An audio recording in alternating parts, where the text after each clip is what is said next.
The Antiquities of the Jews by Flavius Josephus, Book 1, Chapter 2, concerning the posterity of Adam and the 10 generations from him to the deluge. Antiquities 1.2.1. Adam and Eve had 2 sons. The elder of them was named Cain, which name, when it is interpreted, signifies a possession. The younger was Abel, which signifies sorrow. They had also daughters. Now the 2 brethren were pleased with different courses of life, for Abel, the younger, was a lover of righteousness, and believing that God was present at all his actions, he excelled in virtue, and his employment was that of a shepherd. But Cain was not only very wicked in other respects, but was wholly intent upon getting, and he first contrived to plough the ground. He slew his brother on the occasion following.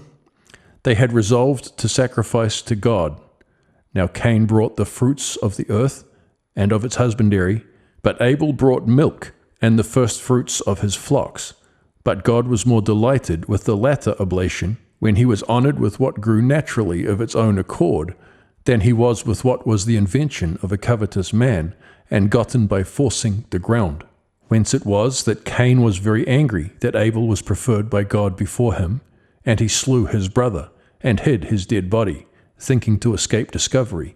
But God, knowing what had been done, came to Cain, and asked him what was become of his brother, because he had not seen him of many days, whereas he used to observe them conversing together at other times. But Cain was in doubt with himself, and knew not what answer to give to God.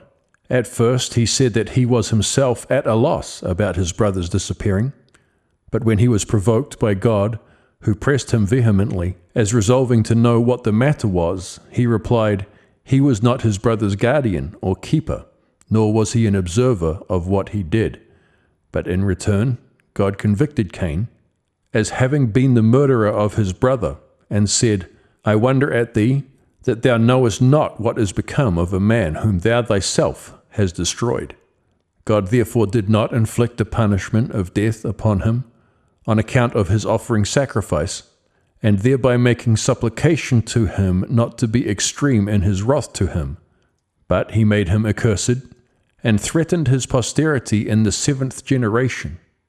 He also cast him, together with his wife, out of the land. And when he was afraid that in wandering about he should fall among wild beasts, and by that means perish, God bid him not to entertain such a melancholy suspicion, and to go over all the earth without fear of what mischief he might suffer from wild beasts, and setting a mark upon him that he might be known, he commanded him to depart.